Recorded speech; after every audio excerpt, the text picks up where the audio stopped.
A'udzu billahi minasyaitonir rajim. Bismillahirrahmanirrahim. Alhamdulillahi rabbil alamin. Arrahmanir rahim.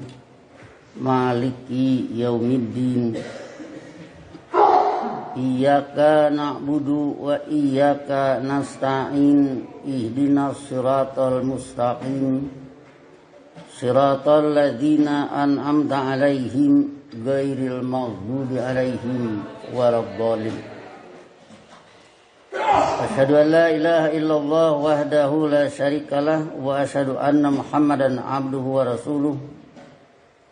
Allahumma shalli ala nabiyyina Muhammadin wa ala alihi wa sallim. Amma ba'du, ayyuhan nas, usikum wa iyaya bitaqwallah faqad fazal muttaqun.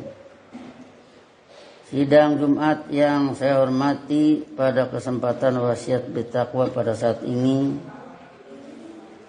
mari kita berbicara tentang fungsi Quran sebagai musaddiqon atau fungsi Rasul sebagai musaddiqon. Bentuk katanya bisa musaddiqon kalau hal, bisa musaddiqun kalau dia dilihat dari Baqarah 101 menjadi badal. Kita lihat pada surat Baqarah 101. Walamma ja'ahum rasulun min indillahi musaddiqul lima ma'ahum.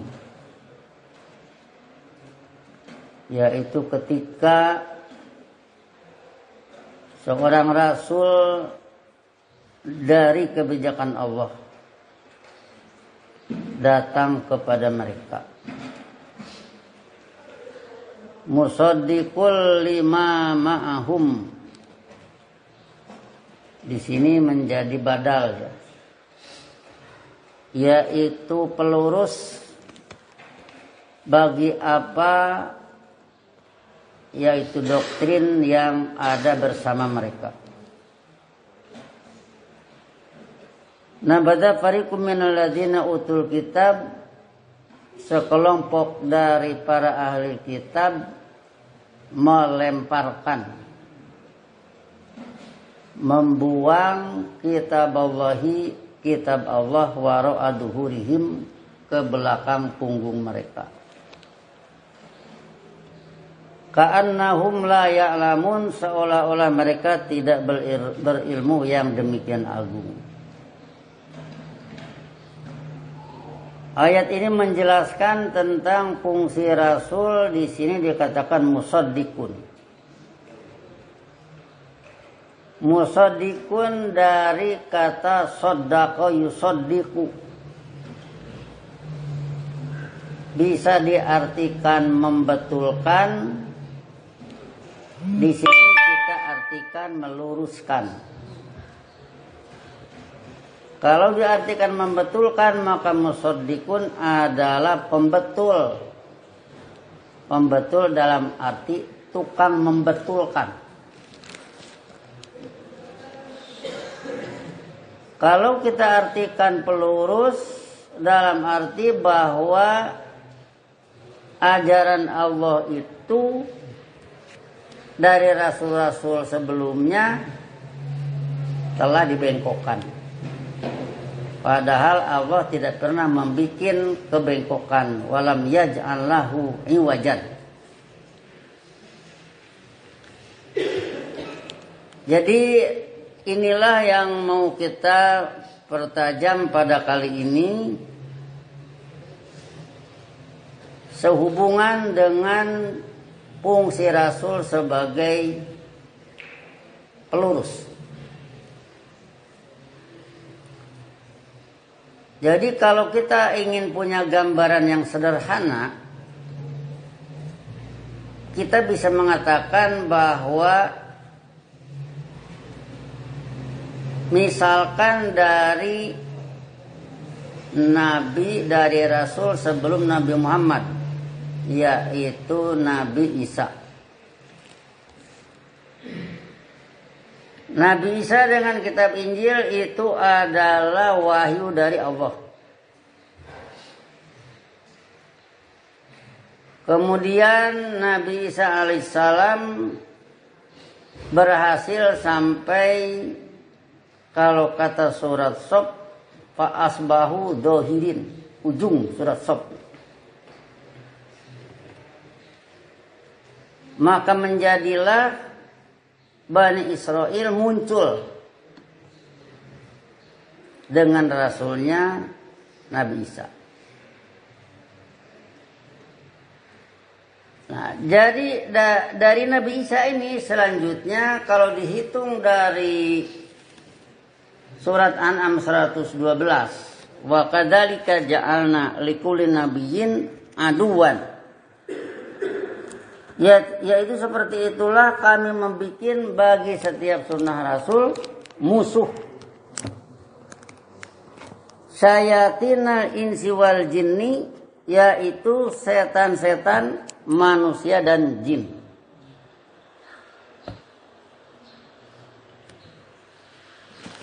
Yuhi ba'dhum ila ba'din zuhrufal qauli gurura,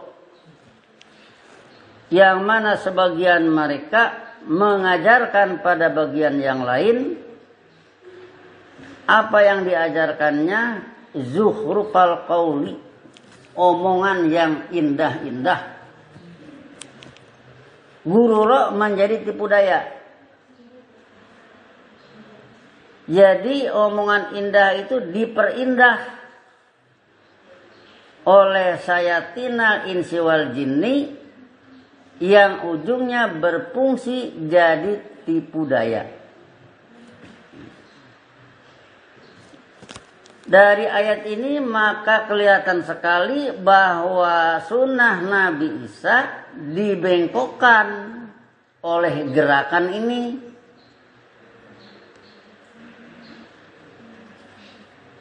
Maka munculnya Nabi Muhammad menjadi pelurus, menjadi pembetul dari ajaran yang dibawa oleh Nabi Isa yang sudah dibengkokkan oleh sayatinal insi wal jinni.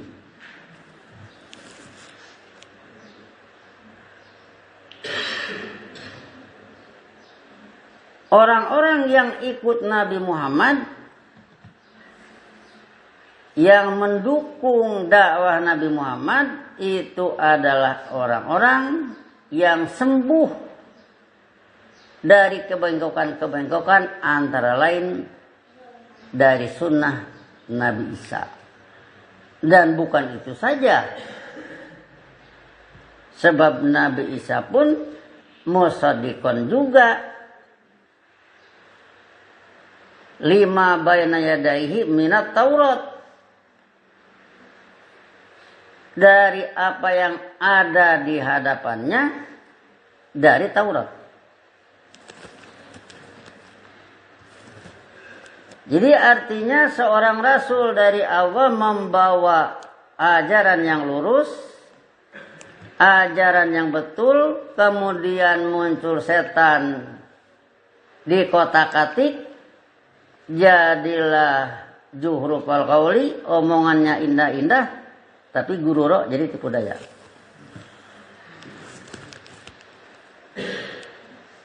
Setelah itu bagaimana? Allah bertindak mengutus rasul setelahnya.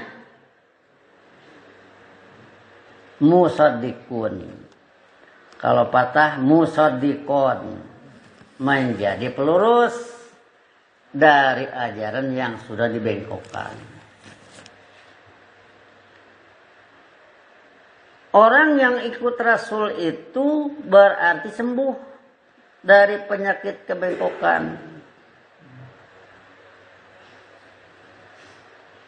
Setelah sembuh, Allah mewujudkan hasanah di dunia, yang kita selalu istilahkan itulah yang diminta pada siratal ladzina an'amta alaihim. Siratal mustaqim badalnya siratal ladzina an'amta alaihim. Alladzina an'amta alaihim itu sudah berkali-kali kita buktikan menurut surat Maryam 58. ulaikal ladina an'ama Allahu alaihim minan nabiyyina min dzurriyyati Adam wa mimman hamalna ma'anu wa min dzurriyyati Ibrahim wa Israil wa mimman hadaina wajtabaina. Jadi para rasul yang membawa ajaran yang lurus menjelma menjadi hasanah fid dunya, itulah yang diminta oleh Nabi Muhammad di dalam sholat Nabi Muhammad. Itulah yang diminta oleh Abu Bakar dalam sholat Abu Bakar. Itulah yang diminta oleh Umar, Utsman, Ali dan sebagainya di dalam sholat mereka. Dan itu pula yang kita minta dalam sholat kita. Hanya kalau kita baca sekarang, inklusif ke dalamnya, termasuk ke dalamnya sunnah Nabi Muhammad yang sudah menjelma.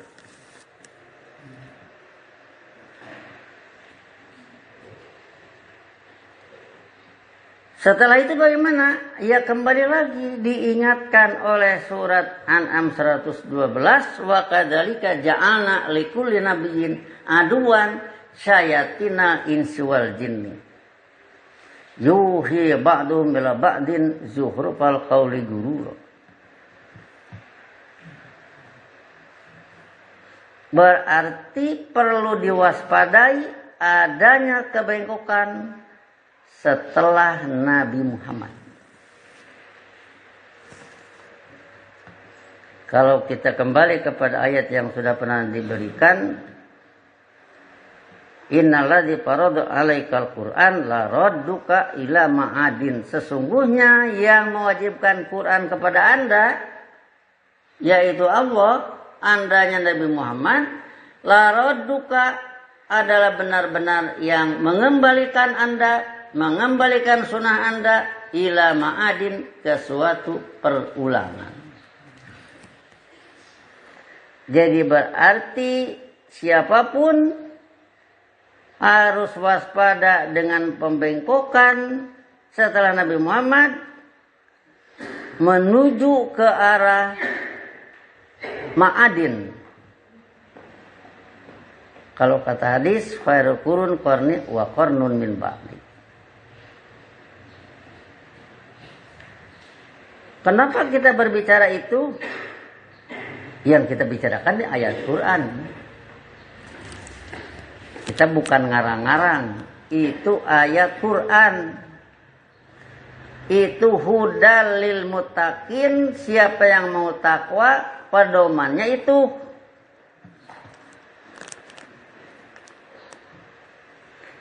Bagaimana itu pedihnya musaddiqon? Bayangkan aja oleh kita. Para ahli sejarah bercerita 360 patung ada di sekeliling Ka'bah.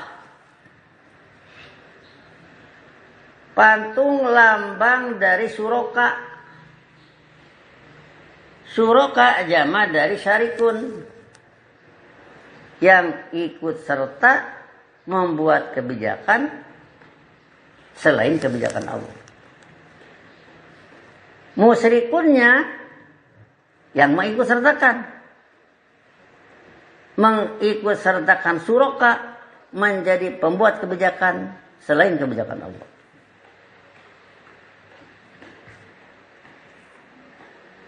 Nabi Muhammad berdakwah 13 tahun di Makkah. Kemudian hijrah ke Madinah. Apa yang ditinggalkan? Yang ditinggalkan itu adalah ajaran asnam. Sama saja dengan Nabi Ibrahim memperingatkan bapaknya. Wa idh qala Ibrahimu li abihi azara atatahidu asnaman alihatan. Suatu ketika Ibrahim bertanya kepada bapaknya yaitu Azar, apakah pantas Anda membuat ajaran-ajaran asnam menjadi berbagai yang diabdi? Inni arauka wa qaumaka fi dhalalim mubin.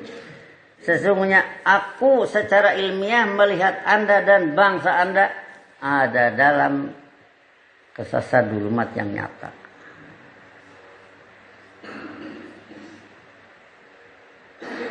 Lihat di Nabi Muhammad, di zaman Nabi Muhammad 360 patung mengelilingi Ka'bah. Kalau Ka'bah menjadi lambang dari Allah sebagai komandan perdamaian dunia, maka ini telah di take over oleh asnam sebanyak 360 yang masing-masing punya kebijakan.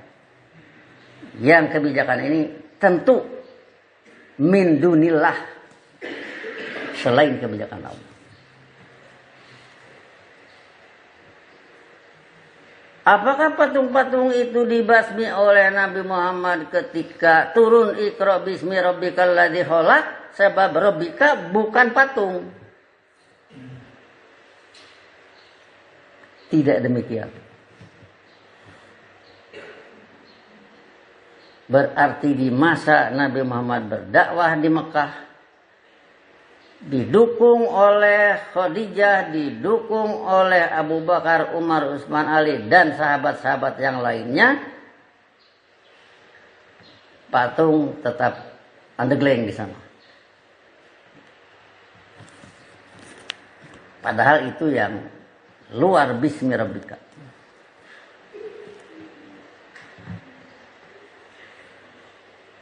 Kapan patung-patung ini dibersihkan? Nanti setelah Futuh Makkah. Jadi disinilah artinya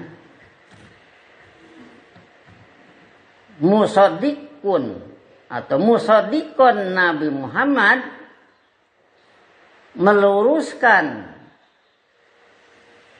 ajaran Rasul-Rasul terdahulu sampai Nabi Isa alaihissalam yang sudah berubah menjadi kebijakan asnam.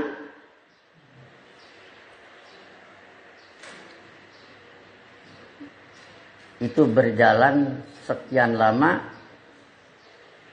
tidak dibasmi patungnya, tapi nanti malah setelah Futuh Makkah, setelah penaklukan Makkah.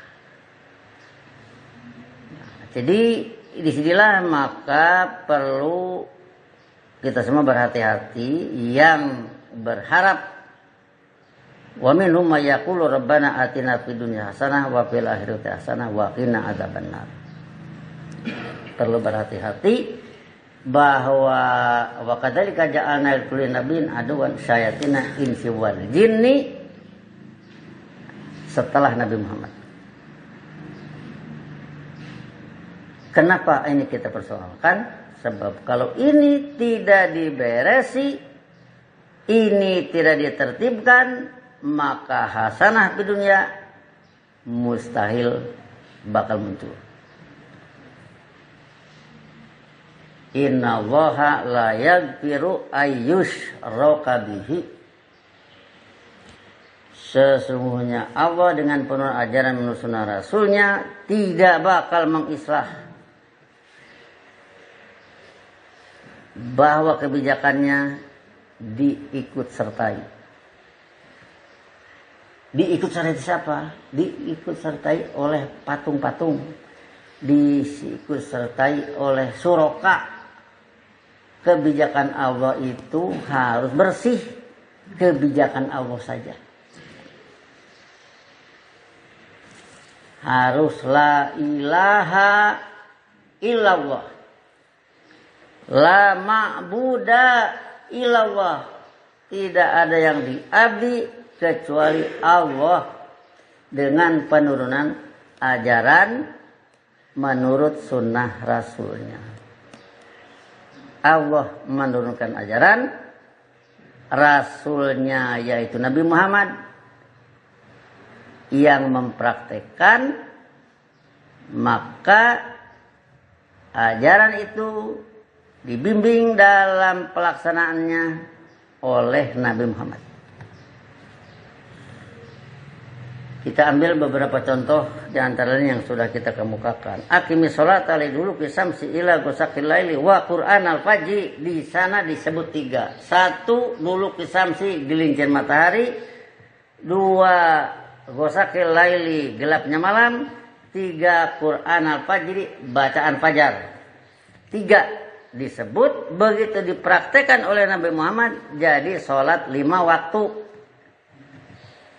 Duhur, asar, maghrib, isya, subuh. Seandainya kita ini mengambil kesimpulan 3 saja, sebab di sana juga 3 dalam ayatnya, itu berarti dia mengambil pengertian Quran, tapi prakteknya bukan sunnah Rasul. Ya, kita tegas saja begitu, prakteknya bukan sunnah Rasul. Suatu waktu ada orang yang usul ke saya lewat WA, Pak, bagaimana itu tentang wanita ikut Jumatan? Saya jawab begini, seandainya Rasulullah mengerjakan, kita kerjakan. Kalau tidak, enggak usah ngarang-ngarang. Karena di zaman Nabi Muhammad juga wanita itu banyak. Harus ada ceritanya sampai ke kita. Itu kalau tidak ada ya berarti itu tanggung jawab laki-laki untuk menyampaikan informasi. Kira-kira begitulah. Masa misalkan wanita tidak boleh dikasih wasiat bertakwa. Tapi kalau Idul Fitri, Idul Adha itu ada hadisnya. Wanita-wanita yang lagi berhalangan saja tidak usah sholat, harus turun mendengarkan khutbahnya saja, tidak ikut sholatnya. Jadi kalau dari sana ada, kalau tidak ada ya nggak usah ngarang-ngarang. Kalau ngarang-ngarang bukan sunnah Rasul, berarti sunnah sendiri.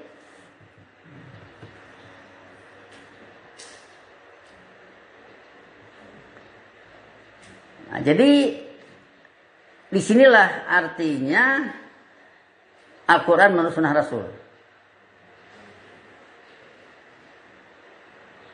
Bagaimana misalkan kalau nanti ayat diatur-atur sedemikian rupa, jadi komentar yang bagus-bagus, yang ujungnya jadi gururo, tipu daya bagi manusia, itu mah sunnah sayatin.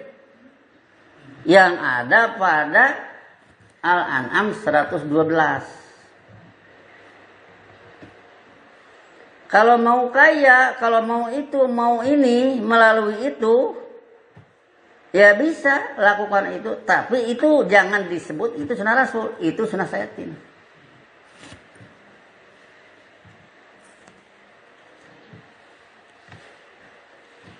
Kalau dengki kepada para Rasul,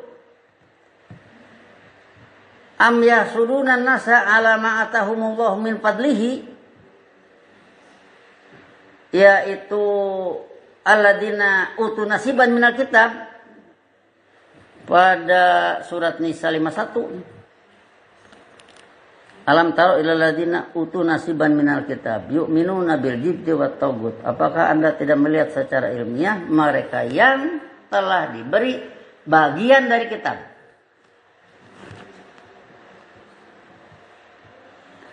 Diberi bagian dari kitab. Kalau belajarnya ke Allah melalui ratil, belajar ke Allah itu melalui ratil kan?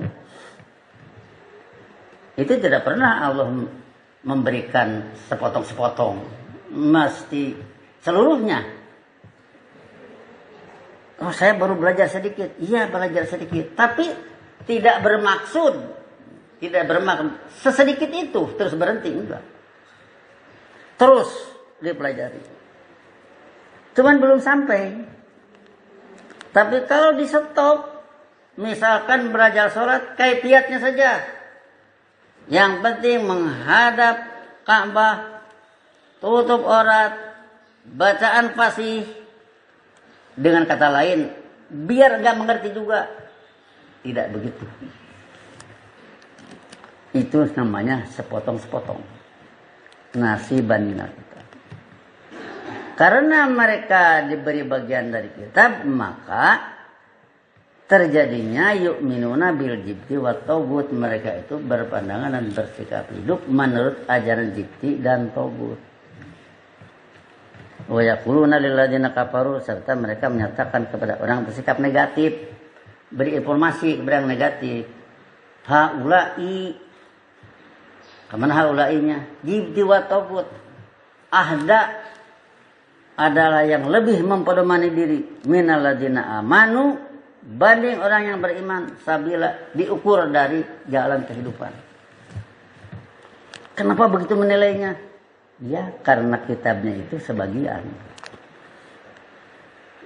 Nah, orang-orang inilah nanti yang yasudunan nasa, dengki kepada para rasul, alama atahumullah min fadlihi, karena para rasul telah Allah beri keunggulan, telah Allah beri karunia, yaitu apa? Hasanah di dunia. Maka kita dapatkan pada surat Falaq, wa min syarri hasidin idza hasad.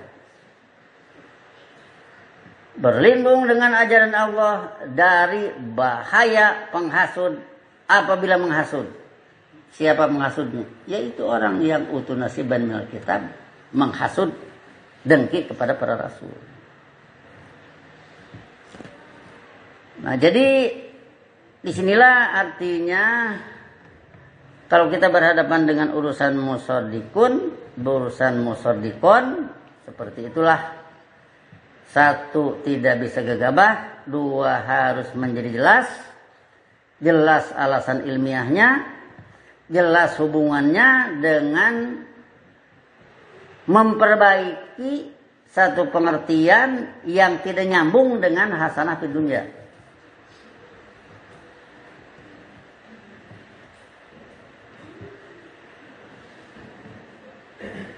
Ya, artinya kalau dikatakan bengkok itu kan jalan itu tidak lurus. Kalau dari sini ke Bandar Jaya ngambil garis lurus, dibengkokkanlah ke arah Tulang Bawang misalkan. Ya nggak nyampe lah ke Bandar Jaya. Nah, demikian hasanah di dunia yang menjadi doa Rabbana atina fid dunya hasanah wa fil akhirati hasanah. Tidak akan nyampe. Begitu berdoa waqina adzabannar, lindungilah kami, jagalah kami dari azab kehidupan nar, malah azab kehidupan nar yang ketemu. Itu bahayanya. Maka dari itu, satu yang harus kita perhatikan, bagaimana ini dakwah musaddiqon ini berjalan lurus. Untuk itulah maka kita lakukan berbagai upaya-upaya, mengeksplor ayat, memberi kamus, memberi contoh terjemah, melatih supaya dengan demikian berbagai kebengkokan akan diketahui sendiri. Barakallahu li wa lakum bil Qur'anil azim wa nafa'ani wa iyyakum bima fihi min ayati wa dzikril hakim wa taqabbala minni wa minkum tilawatahu innahu wasami'un alim wastaghfiruhu innahu wal ghafurur rahim.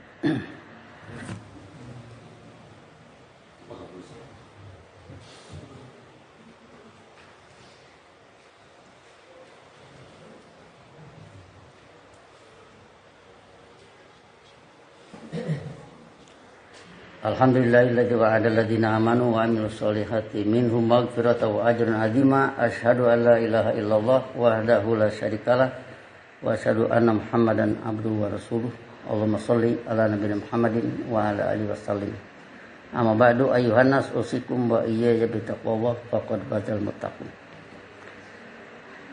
Pada surat pada surat Al-Imran ayat 78 dinyatakan wa inna minhum la fariqon, sesungguhnya di antara mereka ada sekelompok yalwuna alsinatahum bil kitab, yang bersilat lidah perihal kitab.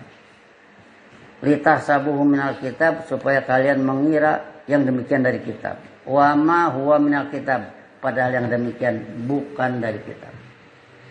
Wa yaquluna huwa min indillah, serta mereka menyatakan yang demikian dari ajaran Allah. Wa ma huwa min indillah, padahal yang demikian bukan dari ajaran Allah. Wa yaquluna 'ala Allahil kadziba, yaitu mereka ngomong bohong atas ajaran Allah, wahum ya'lamun, padahal mereka berilmu yang demikian agung. Dengan kalimat terakhir wahum ya'lamun, padahal mereka berilmu yang demikian agung, jadi orang yang memasukkan kitab itu bukan orang bodoh. Mereka menguasai kitab, makanya bisa membengkok-bengkokkan kitab. Bagaimana kalau itu berhadapan dengan itu? Ya itulah eksplorasi ayat, nanti akan kelihatan bengkoknya di mana. Itulah kita mengusahakan pengkamusan, itulah kita melakukan satu upaya musaddiqon. Dalam hal ini sesuatu hal yang oleh Nabi Muhammad diperingatkan. Ala inna fil jasadi lamudghatan, ketahuilah sungguhnya dalam badan manusia ada segumpal daging, idza saluhal jasadu kulluhu, apabila dia muluslah seluruh tubuh. Wa idza fasadat jasadu kulluhu, sebaliknya apabila dia itu rusaklah seluruh tubuh. Ala wahyal qalbu, ketahuilah yang demikian itu adalah hati. Disinilah maka harus berbekal dengan hati yang tulus, yang murni, yang tidak penyakitan, satu goodwill, satu keinginan yang baik, tidak bermaksud menipu, tidak bermaksud mengoceh, tidak bermaksud jahat. Ini harus melapisi dari seluruh aktivitas. Ya, masalahnya nanti ada terbagi dua. Satu, ilmu yang tinggi dalam mencapai dari usaha musaddiqon itu. Yang keduanya, ini semua dalam data sunnah Rasul didukung oleh mimma rozaqnahum yunfikun. Kita selalu berbicara wa wajadaka ilan fa'agna, dia Allah mendapatkan Anda fakir, fa'agna, maka dia membikin kaya. Dari mana ini? Apa hujan duit dari langit? Apa hujan beras dari langit? Apa hujan gandum dari langit? Bukan seperti itu. Tapi di sini kesediaan dari masing-masing yang mencari yabtaguna min fadlillah. Mencari karunia Allah. Carilah karunia Allah, Allah memberi rezeki, maka mimma rozaqnahum yunfikun. Sehingga dengan demikian, maka dengan itu ilmu yang tinggi dan pendanaan yang memadai, berjalanlah kurun pertama dan sukses. Sehingga dengan demikian maka kurun kedua pun tentunya harus seperti itu. Itulah bagian yang harus kita pikirkan dari segi doa Rabbana atina fid dunya hasanah wa fil akhirati hasanah wa qina adzabannar. Sekali lagi dilapisi dengan hati yang tulus, jangan ada kotoran, sebab dari sanalah nanti ada keengganan. Misalkan kalau ada ayat yang berbicara walan tardo'an kal yahudu walan nasoro hatta tattabi'a millatahum, Yahudi dan Nasoro tidak rela kepada andanya Muhammad musaddiqon terakhir, tidak mau mengikuti musaddiqon terakhir, tidak mau, ya kan, berarti tidak mau diluruskan secara ilmiah. Ya kita tidak akan terus menumbuhkan misalkan ini kebencian kepada golongan tertentu. Tidak, ini ayat Quran harus dijelaskan. Jangan sampai orang nanti menduga-duga kesana kemari. Tidak lantar doan kaknya Nabi Muhammad musaddiqon terakhir itu Nabi Muhammad. Tidak mau itu berarti tidak mau hasanah fid dunya. Kalau kenyataannya misalkan ada orang yang hebat, tanpa itu Quran berbicara inna hadalah wal fawzul adim. Ini Quran itu sukses besar. Limisl hadza falyamal amilun, hendaknya orang yang hidup berbuat seperti ini. Adzalika khairun nuzulan am sajaratu jakum. Apakah itu yang indah diukur dari hidangan am sajaratu jakum atau pohon jakum? Jadi fawzul adim ada dua. Ada nur menurut sunnah Rasul, ada zulmat menurut sunnah saya. Nah, jadi disinilah artinya selalu kita ingin punya pemahaman yang lurus, kita menghindari pemahaman yang bengkok dalam rangka membekali hidup kita, meluluskan liyabluwakum ayyukum ahsanu amal. Allahumma shalli ala nabiyina Muhammad wa alihi wasallam. Rabbana la tuzigh qulubana ba'da idh hadaitana wa hab lana min ladunka rahmatan innaka antal wahhab. Rabbana hab lana min azwajina wa dhurriyyatina qurrata a'yun waj'alna lil muttaqina imama. Rabbana innana sami'na munadiyan yunadi lil iman an aminu bi rabbikum fa amanna. Rabbana faghfir lana dzunubana wa kaffir anna sayyi'atina wa tawaffana ma'al abrar. Allahumma inna ala dzikrika wa syukrika wa husni ibadatika. Rabbana atina fid dunya hasanah wa fil akhirati hasanah wa qina adzabannar. Ibadallah, innallaha ya'muru bil adli wal ihsani wa ita'i dzil qurba wa yanha 'anil fahsya'i wal munkari wal baghi ya'idukum la'allakum tadhakkarun. Fadhkurullaha yadhkurkum wad'uhu yastajib lakum wa la dzikrullahi akbar. Aqimis shalah.